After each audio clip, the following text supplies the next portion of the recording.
It is the morning of day 7, Sunday the 13th of September. And it's supposed to rain a little bit today, off and on up in the mountains, but then get real cold tonight.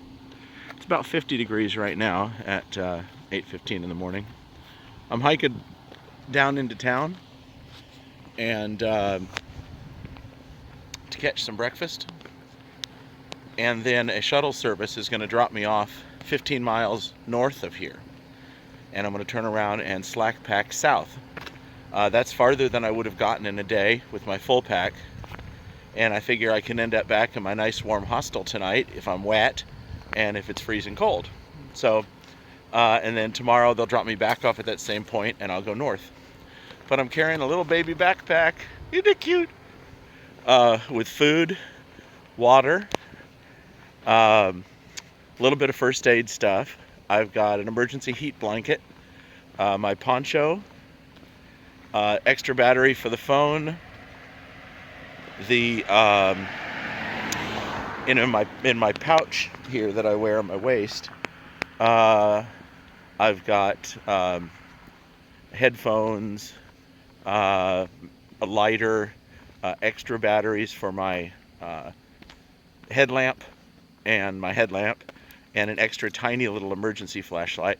That and the heat blanket and all that's just in case I get hurt and something happens and I'm stuck out there for the night. So I do want to be able to, build a little fire and at least wrap up in a heat blanket and poncho for the night if I don't make it back to town. But I ought to. So right now I'm going to head into town and find something to eat and then head over to the Outfitters store and they'll give me my ride in today. But if this cloud cover burns off a little bit, it looks like it's going to be a beautiful day.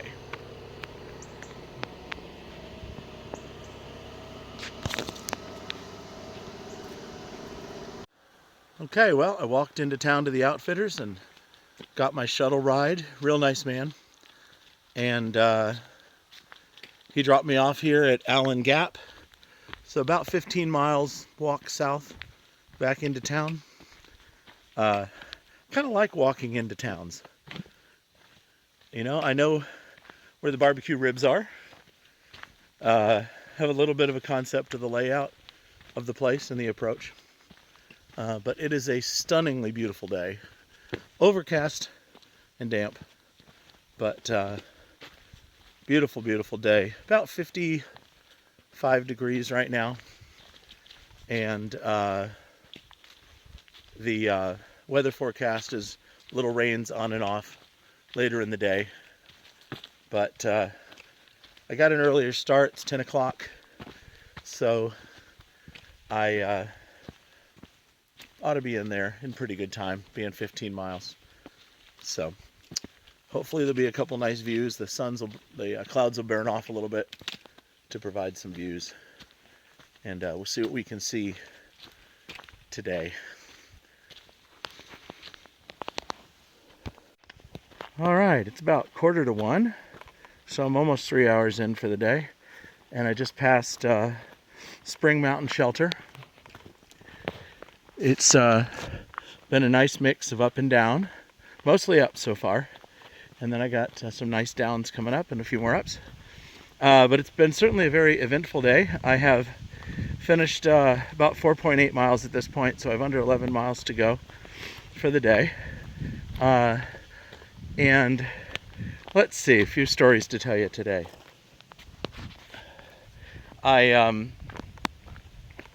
There's a young man that I had camped with a couple of nights back there, and he arrived at Laughing Heart Farms or hostel before I did that morning. He hiked on the next day and hiked in the rain and got to shelter and everything. Well, I just passed him. He was very confused to see me, and since he left me 2 days ago, and asked if he was going the wrong way. So I explained that I got a ride 15 miles north on the trail and that I'm hiking south back to Hot Springs. But that was kind of funny.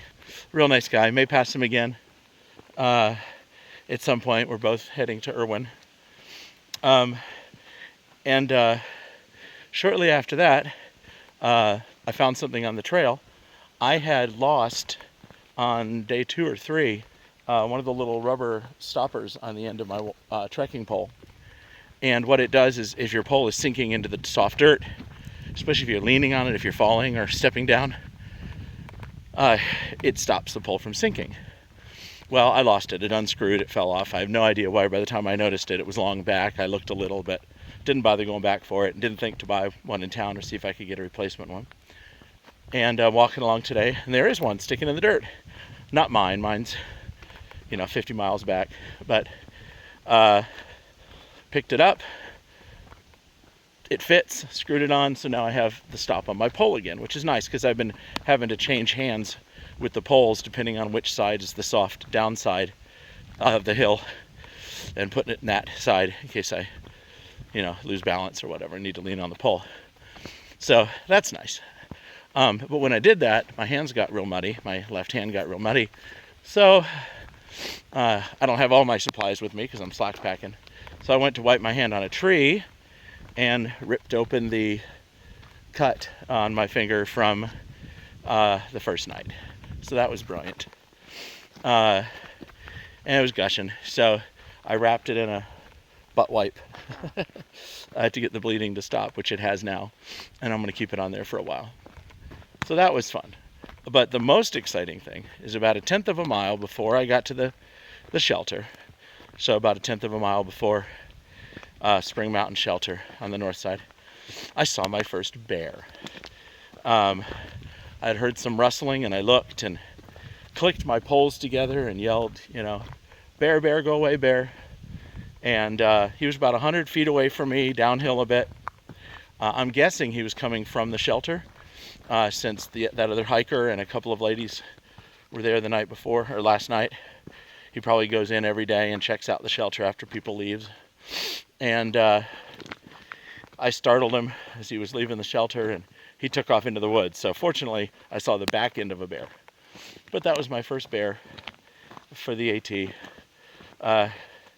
So that was kind of neat. I'm glad I saw the back end of one, and I don't need to see any more, quite frankly. So that was pretty cool. But I'm going to trek on. Today, I guess at this point I got about maybe 11.5 miles to go. There's a road coming up pretty soon called Hurricane Gap, which is 10 miles from town. And I will stop there. I was going to stop and have lunch at the shelter. But since there's a bear 1/10 of a mile away, I think not. Especially since my lunch is some very pungent, sharp Vermont cheddar and some very aromatic summer sausage. So not a good combination within 1/10 of a mile of a bear. So I'm going to go a little further down to that road before I have my lunch, and then hike on. Such is the day on the beautiful Appalachian Trail. Wasn't expecting this. Walking along, and there's a gravestone here. I don't know if they're buried here or if it's just a memorial, but it says Jacqueline May Kelly Morris, June 15th, 1940, died September 9th, 1990. So, not long ago. What a beautiful place for a permanent resting spot, or a lovely memorial for someone who likes the trail. And that plant doesn't look typical here, so it may be planted there, but quite beautiful. Okay, I'm at northbound trail mile 283.7. This is Hurricane Gap. There's a couple of dirt roads coming up, says the guide. I'm going to stop and take a quick lunch here. I haven't stopped in 3 hours since I started today. It's about 1:15. Cherokee Wildlife Management Area, Cherokee National Forest, and the Tennessee Wildlife Resource Agency. I guess I'm in Tennessee. You go back and forth between Tennessee and North Carolina continuously. And nice little dirt road, gravel road heading off this way, and the trail marked by the blaze going off there. So I think I'll stop here for a bit, have a little bit of lunch, and head on. I got just a little over 9 miles to go, and of course want to make it well before dark and rain. Taking a little half-mile detour off the trail up to a fire tower, Rich Mountain Fire Tower. It's at 3,640 feet, I think. I'm going to go up a bit. I don't like such things, climbing that is, but I'm going to go up a bit and see if there's much of a view. Yeah, nice view from here. I'm up at the first landing. I'm not going to go up to the second, but pretty views, a beautiful day. Just lovely.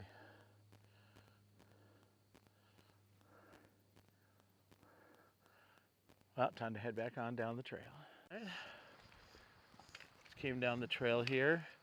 I'm at Tanyard Gap. I have got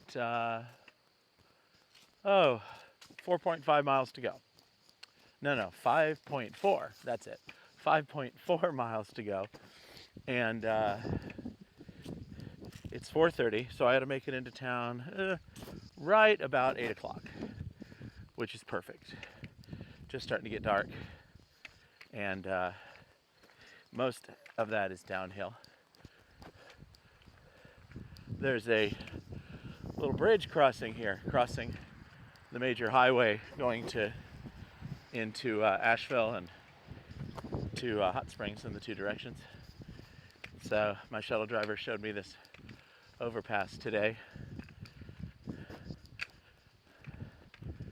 So there's the highway.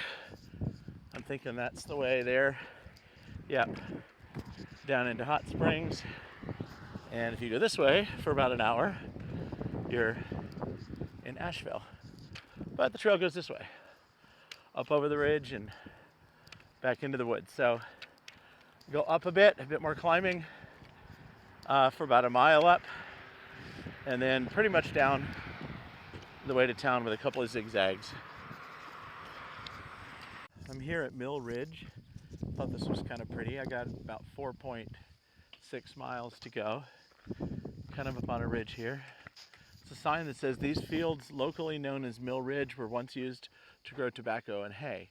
They were purchased by the Forest Service in 1970 and are now brood areas for turkeys and grouse. Pretty cool. So this was a clearing used for tobacco and hay production by the early folks here. You know, wildflowers and sunflowers. And it's just pretty. The trail is actually going down this gravel road for a while. There's a little trail marker there, you can see. So going up this last mountain for the day, and then it dips down a bit, goes back up a little, and then a big drop down into Hot Springs.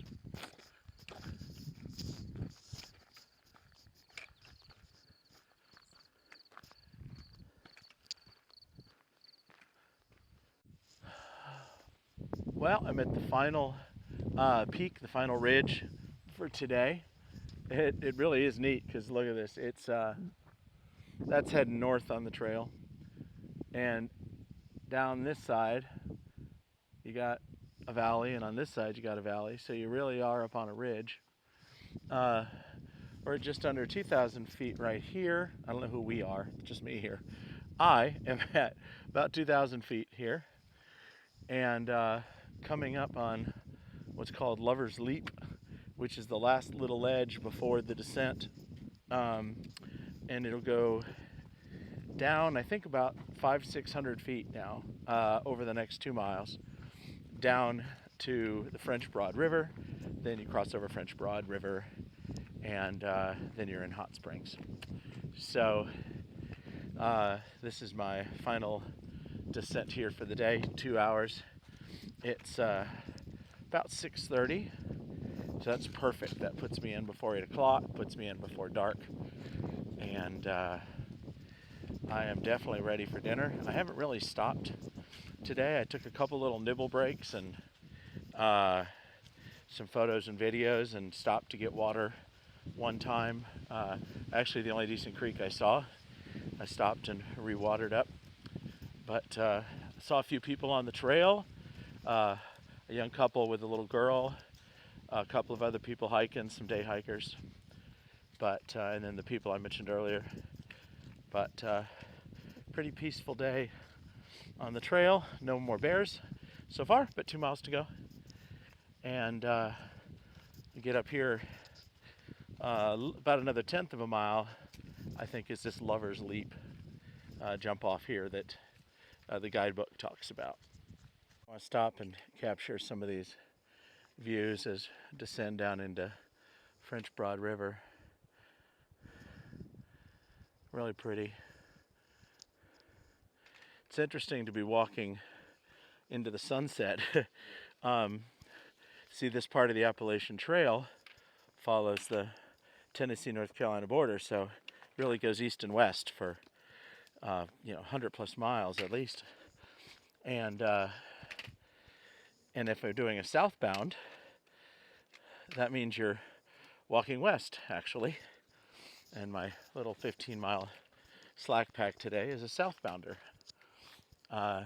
and which puts me here at the end of the day, walking down the face of the mountain, heading west into the sun, which is great because it buys me a little bit more light. It's pretty rocky. Some fabulous hard white rock here. I wish I knew my rocks to know what these are. That would be something fun to study up on. I'm studying up on the mushrooms and the edibles of the trail, being a foodie, and want to learn the trees and the different kinds of rocks. But some pretty cool rocks. Don't think I'll be bringing any of those home in my backpack. All right, well, just got my first view of the French Broad River down there, and right across it I could see hot springs, see some of the buildings down there. If I zoom in, maybe, I don't know if the camera's going to pick it up too well or not, but it's there. So I'm gonna hike on down the trail. Here's a real beautiful little outcropping. I am not going to go out to the end to get a picture, but I'm sure hikers do. You can see a warehouse down there or something, and about 400, maybe 300 feet to go down in elevation, so about a mile to go, but really, really pretty. And sun setting there over the mountain, just gorgeous. You can see that that's all of Hot Springs down there. I know you can't probably see it on the camera, but and the mountains on the other side are the mountains that I hiked over from the south when I crossed down into Hot Springs. So it's kind of neat to come and approach this cool little town from both sides and kind of see how it's sandwiched between the mountains up here. It's so beautiful. Getting down there, here's a little outcropping. Getting closer to town. You can see now the French Broad River, and there's a resort, white resort there off in the distance, and you can see the bridge there over the French Broad. And then into town, the restaurants, and oh, there's the restaurant I'm going to. That's exciting. So getting there, but look how just beautiful that countryside is, and off toward the sunset. Can't wait to get down on that French Broad. Oh, that's probably not the best way to put that. Another view of this neat little town. Really quite lovely. The people have been very nice too. I recommend hikers plan some time to stay here in Hot Springs and check it out. Enjoy the place. Maybe even do a couple day hikes and slack packs like I've done, because it really gives you a chance to spend a little extra time here while accomplishing the trail.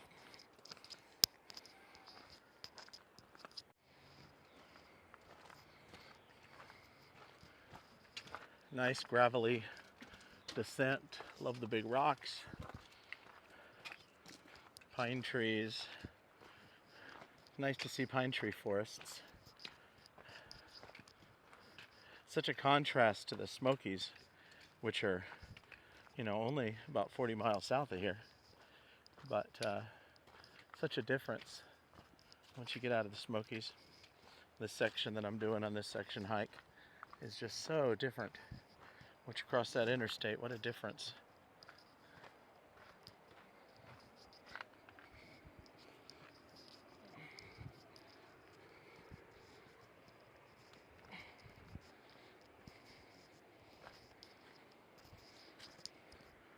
Start hearing the traffic. You hear both the traffic and the water on the French Broad River. Some noises from town. Once in a while, a dog barking. That's kind of nice. Traffic I can do with that. There's an active train line through town, so we may hear the train again. I heard it about an hour ago.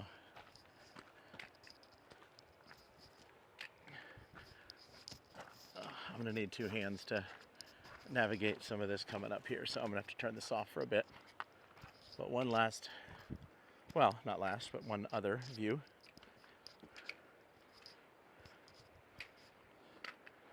Ooh, it's a rocky little area. Getting down there. Yeah, that was a real rocky section there. Went on for about 15 minutes just climbing down rocks. Starting to return to more like trail now. And a nice little view of the French Broad River. Some folks camping down there, looks like. Beautiful field. And then those mountains over there that I came over a few days ago. Up and over all those, and way, way off in the distance, I might be able to see that that government FAA tower from here. I'm not sure if that's what I'm looking at or not. Way, way, way off in the distance. It's down to French Broad River level. Man, if it was another half hour, I'd be night hiking. I brought my headlight and an extra 2 sets of batteries, because you never know. But wouldn't be my choice. There's a beautiful camping spot right there, right on the river. Man, it's another one of those places you could just set up and stay for quite a while. Quite a history to the French Broad River, too.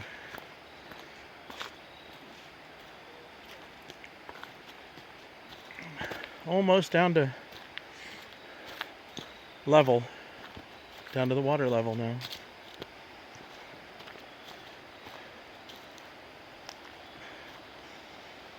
I thought I was smelling a campfire, but unless I'm losing my mind, what I'm actually smelling is the barbecue from the restaurant across the river.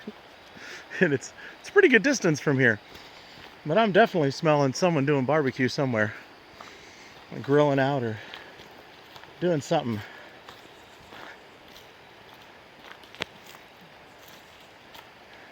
Yep, I'm down at river level now, and hiking parallel to the river down to the bridge to cross over. Oh, still walking along the French Broad River. That's where all that noise is coming from. There are some folks tent camping across the river. Haven't seen anybody on this side, although there's some beautiful spots. Can't be too much further. This ends up at the bridge that crosses over into town. So I must be just about there. Come out of the woods and all of a sudden there's, I don't know if it's a hostel or a camp or what it is. Bunch of little cabins and cool looking little spot. Maybe I'll find out by this sign up here. But another little surprise. Gotta love the surprises while you're walking on the trail. Well, my battery died just as I was about to cross the French Broad River Bridge, but I did, and I got here to the restaurant. This is the Iron Horse restaurant. Yes, it's the same place where I got the ribs 3 days ago, and it's the place where I just ordered the ribs again. So this will be my ending to the day. I got in at 7:45. So that means I did the 15-mile hike in 9.5 hours. which for me is pretty good. So, but it was a beautiful day, and I'm going to have a nice dinner and head back to Laughing Heart Hostel and get some sleep. End of day 7.